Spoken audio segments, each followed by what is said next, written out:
Bien. Vamos, Dios mediante, al libro de los Hechos de los Apóstoles. Hechos.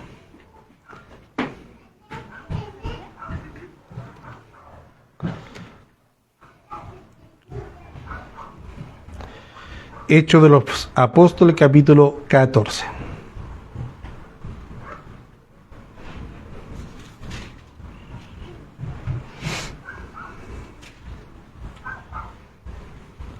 Búsquelo con calma. No, 14:24. Ya estamos terminando el capítulo ya. Del 24 al 28. Para que lo busque nuestra hermana Tabita. ¿Bien? Amén. Amén. Daremos lectura en nombre de nuestro Señor.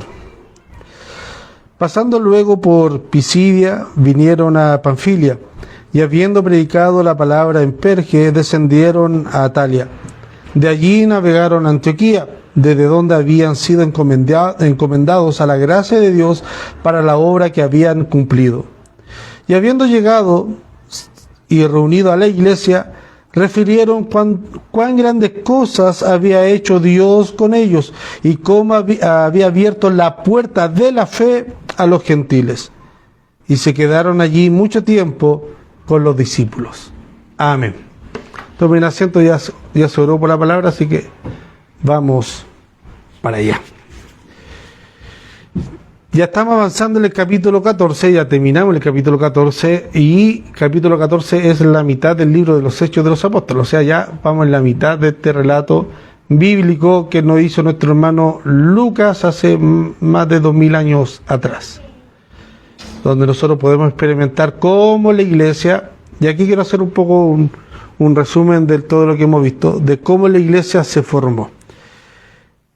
¿A quién fue dirigida, o en su mente, a quién estaba escribiendo Lucas esta carta? ¿A quién? No. Esta carta, lo dice Lucas, el capítulo 1, está dirigida en su mente a un rey. No, a Teófilo. No un rey, pero un Teófilo, oh gran Teófilo. Él estaba haciendo la recompilación de la vida de Jesús, y él dice, en la primera carta, o el primer tratado, oh gran Teófilo, te conté de la vida y los hechos de Jesús. Y está haciendo alusión a el libro de Lucas, de los Evangelios. Y aquí Lucas, como una segunda parte del escrito, le está contando cómo se formó esta iglesia, que pasó de ser llamado un pequeño grupo de pescadores, pasó a formarse aquello que se lo denominaron los del camino, y luego irrumpió tan grandemente con el cristianismo. Nos cuenta cómo fue formado, nos cuenta que su pensamiento le está diciendo, y aquí le presento pruebas indubitables, o sea, estas pruebas, lo que yo te estoy hablando no es fantasía, no es algo que a mí me contaron, si es que con alguna probabilidad pueda suceder. Esto sucedió, Teófilo. Lo que yo te estoy narrando, lo que yo estoy juntando aquí, los hechos, estos hechos ocurrieron y son ciertísimos. ¿Ya? Y le empieza a contar desde cuando Jesús ascendió a los cielos, luego bajó y estuvo 40 días con los discípulos hablando del reino de los cielos, que era la comisión. Nosotros podemos ver que en el libro de los Hechos de los Apóstoles hay un tema principal, la expansión del Evangelio. Hay un autor o un protagonista principal, el Espíritu Santo. ¿Ya? Y hay medios o escenas, climas, situaciones, conflictos, conclusiones que se van desarrollando a través de toda la historia. ¿Ya? Primero nos sienta las bases de por qué la iglesia hace lo que tiene que hacer, y nos presenta las bases de por qué medios esta iglesia hace y tiene que hacer lo que tiene que hacer. Y ahí nos relata que estos discípulos y apóstoles de Jesús pasaron 40 días con Jesús resucitado, resucitado, hablando del reino de los cielos. Y ahí está la base, el versículo clave del libro de los Hechos de los Apóstoles, en capítulo 1, versículo 8, y recibiréis poder. ¿Ya? Pero este poder, ¿para qué lo que es? No es un poder a la tonta y a loca. No es un poder que uno tiene y hace lo que queráis. Es un poder para que nosotros seamos testigos de aquel que nos llamó. Porque el mismo texto lo dice, y recibiréis poder para que seáis testigos, ¿a dónde? En Jerusalén, en Judea, en Samaria y hasta los últimos de la tierra. Y así nosotros podemos ver cómo Dios se provee de ciertos hechos y ciertas cosas para cumplir ese propósito.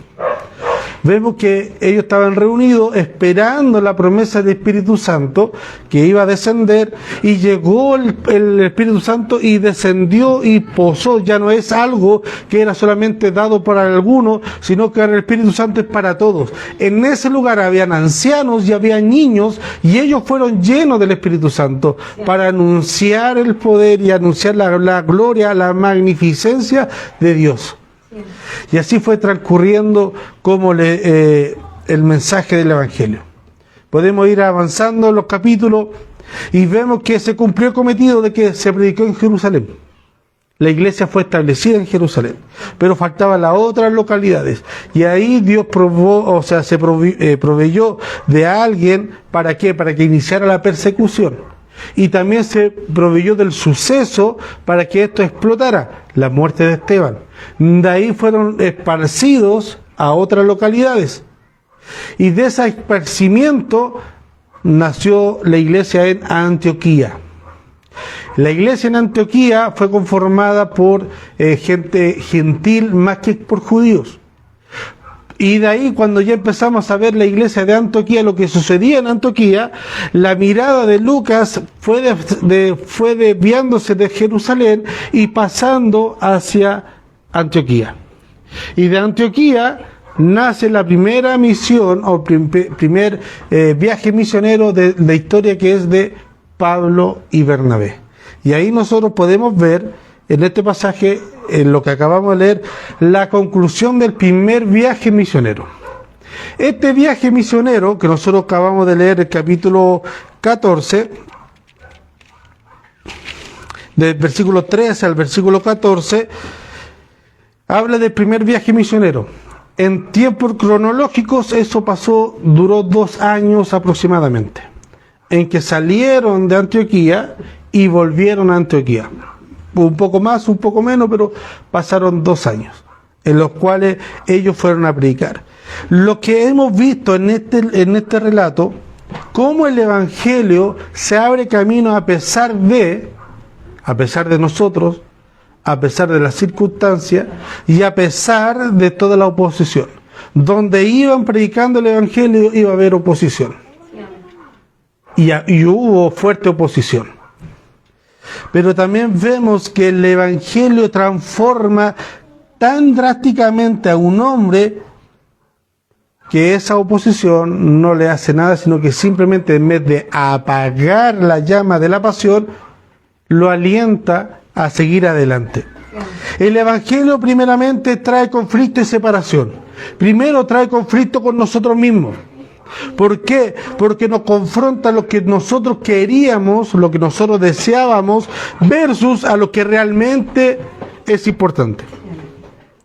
En el Evangelio ya hay una frase que Juan dice, que él crezca y que yo mengüe. Esa es una realidad.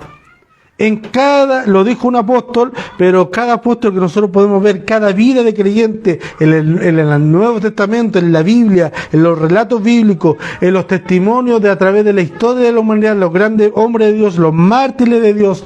Hay un libro que se llama Los Generales de Dios, como muestran biografías de hombres que trabajaron por la causa de Cristo. Hay otro libro que se llama Loco por Jesús, que también muestra testimonio de gente, muestra cómo eso se hizo realidad. Ellos menguaron, desaparecieron para que Cristo sea enaltecido. Y esa es la realidad y lo que pasa en todo el hecho de los apóstoles. Cristo es enaltecido cuando nosotros menguamos. Cuando el hombre quiere alzarse, pasa todo lo contrario.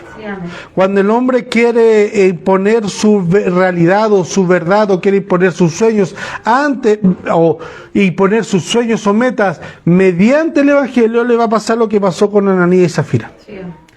Esos testimonios están ahí, ¿para qué? Para que nosotros podamos entender. Nosotros podemos tomar los salmos y regocijarnos con el Salmo 23. Jehová es mi pastor, nada me faltará.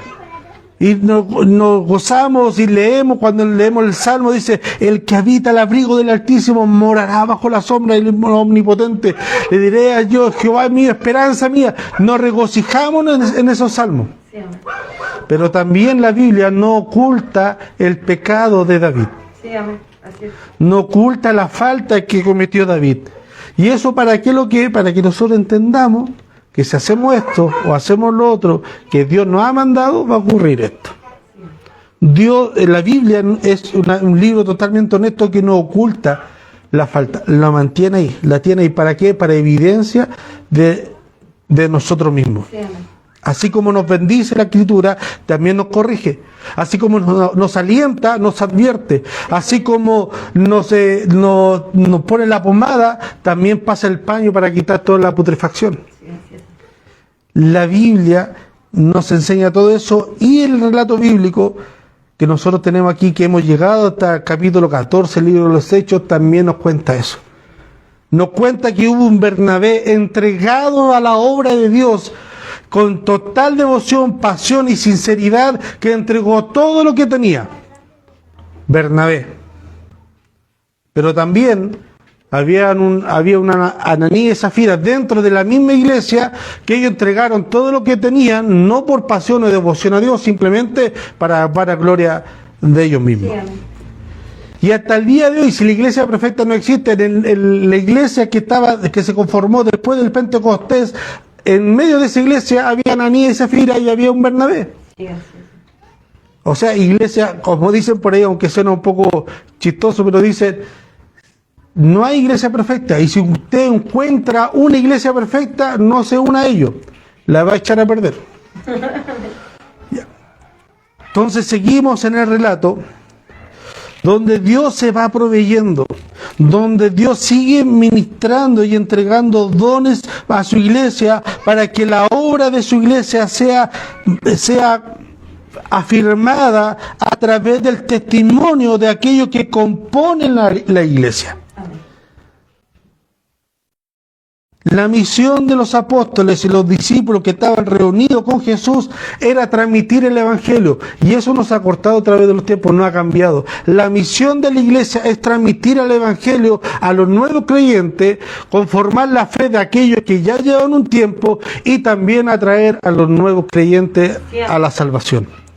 Y eso no se ha cortado, y aquí nosotros lo vemos. Por ejemplo, Pablo y Bernabé fueron a localidades a predicar. En algunas no les fue muy bien. Incluso dos de aquellas donde predicaron, en unas le querían apresar para apedrearlo, no lo hicieron, y en otras sí lo hicieron. Pero, como lo vimos tiempo atrás, después de que Pablo prácticamente resucitó, porque lo habían apedreado y lo tiraron afuera de la ciudad porque ya estaba muerto, que pensaron que estaba muerto, él se levantó y volvió a las mismas ciudades donde la apedrearon, donde querían apedrearlo, y en las mismas ciudades donde había oposición. Y dice que volvió a Listra, a Iconio y a Antioquía. ¿Y a qué volvió ahí? A confirmar la fe de aquellos que habían creído en el Señor. Y luego, estando ahí, le dice, es necesario que a través de muchas tribulaciones entremos en el reino de Dios. Eso está en el versículo 22 que acabamos de leer. Y luego que hablaba con ellos, constituyó ancianos en cada iglesia, y habiendo orado con ayuno, le encomendó al Señor en quien habían creído. Esos ancianos no está hablando de edad, está hablando netamente de cristianos que tienen la responsabilidad o el llamado a servir a la iglesia. Y aquí cuando dice y constituyó, viene de la raíz griega que dice, que hace referencia a una elección a mano alzada. ¿Ya? Ahí este texto choca con muchas iglesias donde se elige al pastor al dedo. Yo no estoy de acuerdo en eso de que secretamente se ponga un pastor en una iglesia. El pastor tiene que tener testimonio tanto de su casa como de la hermandad donde va a pastorear. Por ejemplo, estamos en esta ciudad y se va a poner a un hermano encargado de la iglesia y este hermano se ve un excelente hermano, muy bien vestido, muy bien comportado dentro de la iglesia, un verdadero hijo de Dios de familia de iglesia. Pero resulta que tiene mal testimonio, no sé, pues en su trabajo, a donde vive, y de repente están predicando y llega un compañero o un jefe de su trabajo a la iglesia, y llega un vecino donde él vive a la iglesia y ve que aquel que está a cargo de la iglesia es alguien que no aparenta ser cristiano fuera de. No sé si a usted le ha pasado que de repente está conversando y aparece alguien, mira, yo conozco a alguien que hizo esto y esto y esto, hace esto y esto otro, y es cristiano. ¿Cómo responde usted? ¿Se ha vivido ha estado en esa situación? Cuesta un poco sacarse el pillo de cómo responder cuando alguien dice, mira, yo conozco a tal persona y hace esto, lo otro, y sigue haciendo esto y lo otro, y dice que es cristiano. Cuesta un poco defender ese hecho, ¿cierto? Entonces, para eso se tiene que cuidar el liderazgo de la iglesia. Amén. El liderazgo de la iglesia es importante. Es importante que haya ancianos. Los ancianos, cuando se habla de ancianos en la Biblia, en Tito, en Timoteo, hace el mismo rol de un pastor. Es lo mismo. Entonces no quiere ver con edad, sino con pasión, con entrega, y con el llamado y con la reputación. Y dice Pablo que él se preocupó de que la iglesia estuviera constituida. Porque él él tiene un corazón pastoral, pero él no es pastor en sí.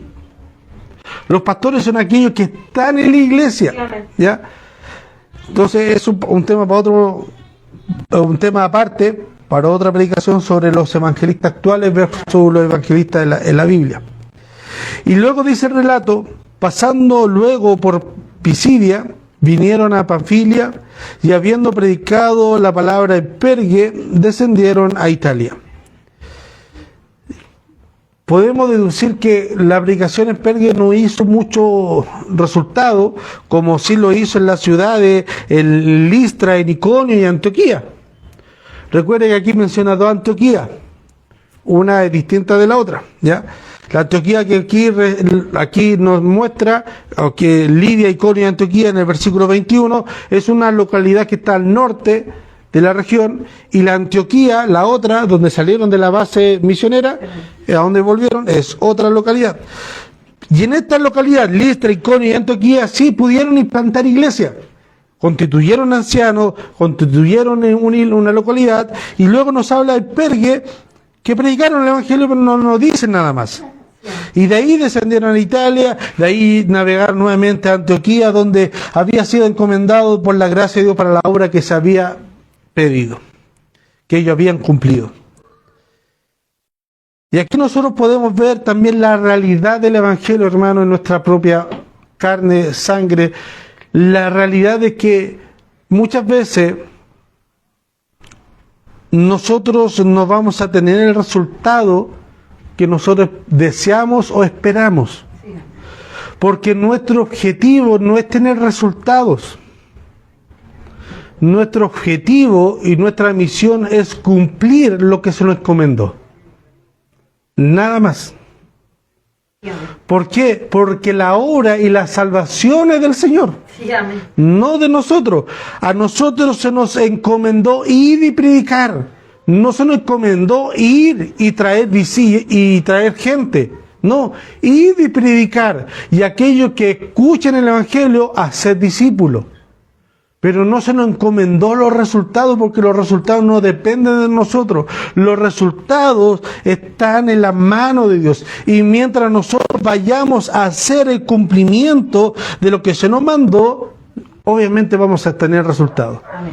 A lo mejor muchas veces, como empezamos con todo el ímpetu, todas las ganas, tenemos expectativas muy altas a lo que es. Cuando la realidad está por acá abajo, nosotros tenemos una expectativa muy alta. Pablo ciertamente tenía la expectativa de ir a predicar el Evangelio, pero no creo que se le haya pasado por la cabeza a Pablo y a Bernabé que iban a ser apedreados hasta la muerte. No le pasó eso. Pero nuestro cometido es aún mayor de las cosas que nosotros pasemos en este mundo, Sí, amén. cumpliendo el propósito. Así es. Nosotros somos llamados a cumplir, a predicar. El resultado lo tiene Dios. Sí, amén. Y dice, versículo 27, y habiendo llegado y reunido a la iglesia, refirieron cuán grandes cosas había hecho Dios con ellos y cómo había abierto la puerta de la fe a los gentiles. Hermano, Pedro y Bernabé no llegaron llorando, mostrando los moretones. Pedro y Bernabé no llegaron a la iglesia, Pablo y Bernabé no llegaron a la iglesia diciendo, ¿y cómo le fue? No, sabéis nada lo que nos pasó en Listra. Nos llovieron a piedrazos, a camotazos. Nos hicieron la víctima esperando la lástima o la atención de su gente, de su hermano, y decir, no importa, así nos vamos a hacer, se hace más fuerte, el enemigo está contra nosotros, como algunos pastores en redes sociales muestran, nos están persiguiendo, mira cómo nos atacan. Aguántatela callado nomás. Cuenta, lo importante es que contar la victoria, las grandes cosas de Dios. Pablo y Bernabé contaron cuán grandes cosas había hecho Dios. El camotazo, lo que estaba casi en esa breve resurrección, que estaba casi muerto, lo que la caminata, lo que pasaron, las persecuciones, la resistencia pasó a un segundo plano. Hermano, lo importante es que Dios le abrió la puerta a los gentiles de la fe. Eso era lo importante, eso era lo trascendente. En nuestra cosmovisión de evangelio, ¿qué es lo que nos más pesa a nosotros? ¿Qué es lo más trascendente? ¿Qué es lo que más influye o mueve nuestra brújula en cuanto a nuestro estado de ánimo y de fe en cuanto al Señor? ¿Qué? Porque las cosas que nos mueven nuestro piso, hacen mover nuestro piso de estado de ánimo, es lo que realmente nos importa. Sí. Había un hermano en el cuerpo jóvenes, Rubén Córdoba se llamaba. ¿Usted ha visto la expresión de los hermanos cuando tienen un autito? Esto es para la obra del Señor, para el que quiere aquí, no importa si es para la obra, para trabajar, el Señor me lo dio, es para trabajar. Ya. Es la única persona que yo he visto que cumplir eso 100% es el hermano Rubén Córdoba. Hay que ir hasta al lado porque necesitamos un auto. Ahí está la llave. Aquí está, lo pasa para todos lados, pero usted no, yo me voy con mi esposita caminando a la casa, ahí está la llave, vayan a hacer el cometido con la obra del Señor. Y pasó un tiempo que en nuestro trabajo en la obra del Señor, a los hermanos que iban manejando los chocaron. Y estábamos todos ahí urgidos, como le decíamos al hermano Rubén, el auto, y él tenía un auto parecido al que tiene el Dani, tu hermano. Yo como le contábamos todo, y de repente estábamos, porque fue entre el escuela dominical y el culto de la tarde, entre medio ahí pasó todo, y llegó el hermano Recórdoba y, hermano, o sea, que queremos contarle, ¿qué pasó? No, lo que pasa es que chocamos el auto y vamos a verlo. Y el choque había sido bien fuerte. No es nada, páselo para acá, no. Ustedes olvídense, el choque fue mío, no fueron de ustedes. No, pero hermano, no. Yo le dije al Señor, este auto es suyo y es suyo. Punto. Nos anduvo llorando y después lo arregló. A la semana ya lo había arreglado ya. Hermano, necesitamos un auto porque falta un auto. Aquí está mi auto, nuevamente. Ningún dolor, yo lo miraba, ningún dolor, no había nada que se le había, como que ay, mi auto, pero ¿cómo en la obra? No, de nuevo, ¿quién me van a escuchar? Ahí está, tómelo. Hermano, sé que pinchamos, no importa, yo lo arreglo. El auto yo le dije que era para la obra del Señor y ahí está. Es el único hasta el momento que yo he visto que eso se ha cumplido al 100%. Entonces, ¿qué nos mueve a nosotros? ¿Qué situaciones pasan en nuestra vida que nos hace mover el piso? Que hace tambalear o mover la brújula de nuestro gozómetro, por así decirlo, y lo que florece en nuestro corazón? porque yo estoy cierto y seguro que si algunos pastores de sana doctrina hoy actual que predican en la calle, y gracias a Dios por aquellos hombres que predican en la calle, pero hay otro que por favor no salga a predicar a la calle, le dice, hubiese pasado lo mismo que pasó con Pablo, lo primero que cuentan cuando se reúnen es lo que sufrieron.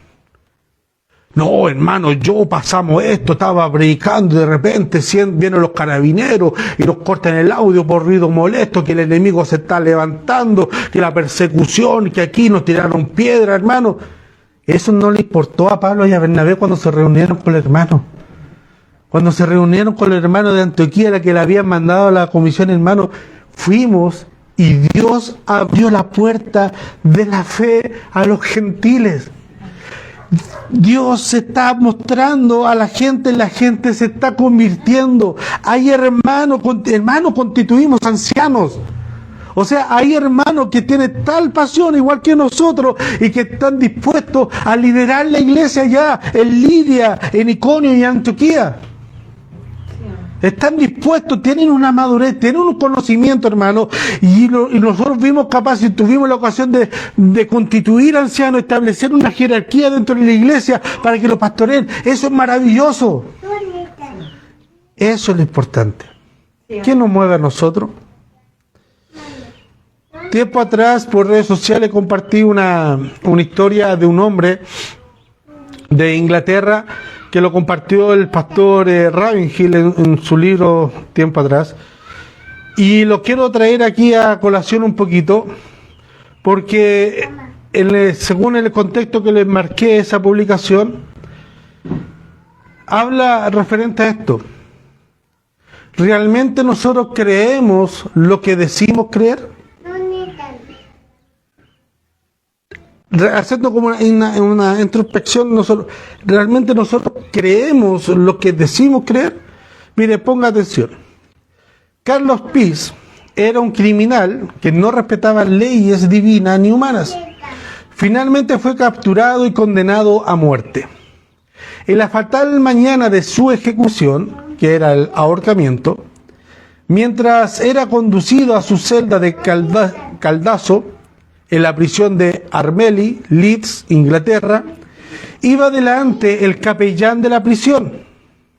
Y este capellán estaba leyendo rutinariamente los textos bíblicos que hablaban sobre la condenación y la vida eterna en Cristo Jesús, que Él vino a darnos con su sacrificio.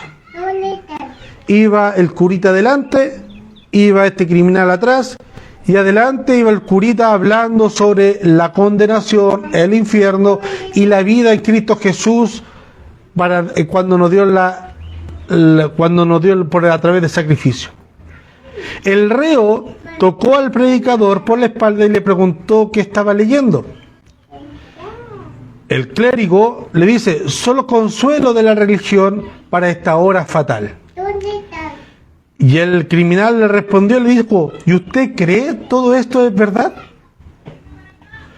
Al oír de un infierno con fuego que nunca va a acabar, que va a consumir a sus víctimas, con la indiferencia con la que estaba diciendo el funcionario de la prisión, era demasiado para Carlos Peace. Y al mismo pie del caldazo, en el patio de la cárcel, le espetó el siguiente sermón. El criminal al clérigo. Dice: Señor, si yo creyera lo que usted y su iglesia dice, aun cuando toda Inglaterra estuviera cubierta de costa a costa de cristales rotos, yo iría descalzos o de rodillas a predicar a la gente que se arrepienta y que evitara semejante sufrimiento. Creo que los cristianos no deberían vivir para otra cosa que no sea para salvar almas, si realmente creyeran lo que dicen creer. Y aquí nos encontramos nuevamente con este relato, donde llegaron después de 2 años al lugar donde habían partido, donde habían sufrido episodios literalmente traumáticos, hermano. Si cuando dice el texto de que lo sacaron afuera de la ciudad a Pablo, porque creían que estaba muerto, no lo llevaron en andita, en brazos, le agarraron las patas, las manos, le arrastraron por la ciudad y lo sacaron afuera. Luego de vivir experiencias, momentos realmente traumáticos para su vida, ellos llegaron a su hogar. Y ellos, refiriéndose a todas estas cosas, ellos refiriéndose y dando cuenta de lo que habían hecho, dando resumen y dando un reporte a la iglesia que le habían encomendado esta visión y que habían cumplido, contaron lo que era realmente importante para ellos. Y aquí podemos ver que ellos realmente creían lo que predicaban y lo que vivían, porque ese era su centro. Ellos tomaron este sufrimiento como parte necesaria de, no fue lo importante, no fue lo trascendente del viaje. ¿Qué fue lo trascendente del viaje para ellos? De que Dios abrió la puerta de la fe a los gentiles. Y hasta el día de hoy, esa puerta sigue abierta. Amén. La puerta de la fe, tanto para los nuevos como para nosotros. Esa puerta de gracia, de fe, no se ha cerrado y seguirá abierta hasta que Cristo venga. ¿Cuál es nuestro centro? ¿Cuál es nuestra importancia? ¿Creemos lo que realmente nosotros decimos creer? ¿Creemos de verdad lo que dijo este criminal, este clérigo? ¿Realmente usted cree que todo eso es verdad? ¿Pesa en nuestro corazón eso? ¿Cómo dejamos moldear la palabra de Dios en nuestra vida, en nuestro pensamiento?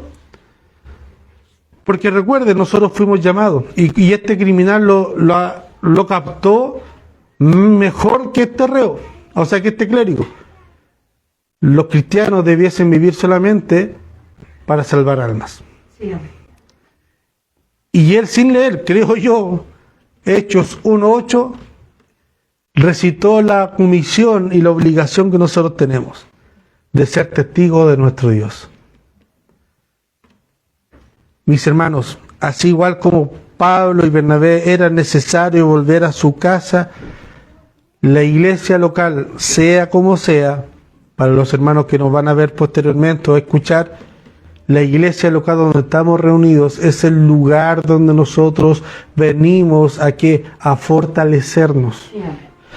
Más allá de buscar nuestra bendición, venimos a fortalecernos, a crecer en gracia y en sabiduría. Pablo y Bernabé se preocuparon la misión de la iglesia, del evangelio, no es solamente que crezca la iglesia en número, sino que también crezca en madurez. Y Pablo se preocupó de eso. No dijo, mira, dejamos a 100, 200 personas, listos, vámonos. Y después lo publicamos por Facebook, 200 personas en Listra, 300 personas en Iconio, 500 personas almas ganadas. No, ellos se preocuparon sin el miedo de que pero si en esa ciudad casi te matan, no importa, yo tengo que ir a conformar, a afirmar la fe de los hermanos nuevos, porque no solamente hay que crecer en número, sino que hay que crecer en gracia y en conocimiento de la obra del Señor. Y eso es lo importante. Y el Evangelio de Jesucristo, en la iglesia de Jesucristo, tiene que formarse en eso.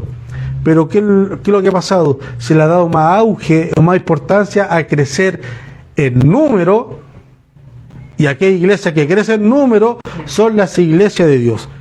Pero se comen senda herejía. Sí, amén. La iglesia de Dios tiene que ser en gracia, en número y en madurez. Amén. Y solamente eso se consigue estando en los medios de gracia. Sí, sí. No, es que no es necesario crecer o tener una comunión con Dios. No es necesario asistir a una iglesia. Pero sí es una parte importante. Es una parte esencial.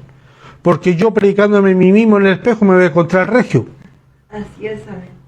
Pero solamente aquí en la iglesia es donde el Espíritu Santo me puede corregir a través de un hermano, a través de la palabra, a través de la exhortación. Sí. Solamente aquí el Espíritu Santo. Si nosotros nos quedamos mirando en el espejo, vamos a ser todos lindos, regios y encachados, santos y espirituales. Pero solamente aquí en la iglesia, donde Dios nos capacita y nos instruye a través de su palabra. Amén. Amén. Le invito a que nos pongamos de pie y demos gracias al Señor por su palabra. Eterno y buen Padre Celestial, gracias te damos en esta hora, mi Dios amado, el poder escuchar el mensaje de tu palabra. Dios eterno, ruego que a través de tu Santo Espíritu nos ayude a poder identificar en nuestra vida qué es lo más importante para nosotros. Vemos el testimonio de Pablo y Bernabé, mi Dios amado, que sufrieron momentos muy traumáticos. Incluso si quisieran poder desistir después de lo que vivieron, de seguir predicando, muchos de nosotros entenderíamos por la situación traumática que vivieron. Pero ellos no lo quisieron así. Y tampoco fue algo tan importante en su vida. Porque cuando se reunieron con sus hermanos, solamente le contaron una cosa: de que cómo Dios había hecho grandes milagros y cómo Dios había abierto la puerta de la fe para sus hermanos. Señor, ayúdanos a identificar qué cosas tan importantes son para nosotros, qué es aquello que nos afecta realmente nuestra vida, nuestro estado de ánimo. Padre Celestial, ayúdanos por misericordia a través de Jesús, nuestro Salvador. Amén y amén.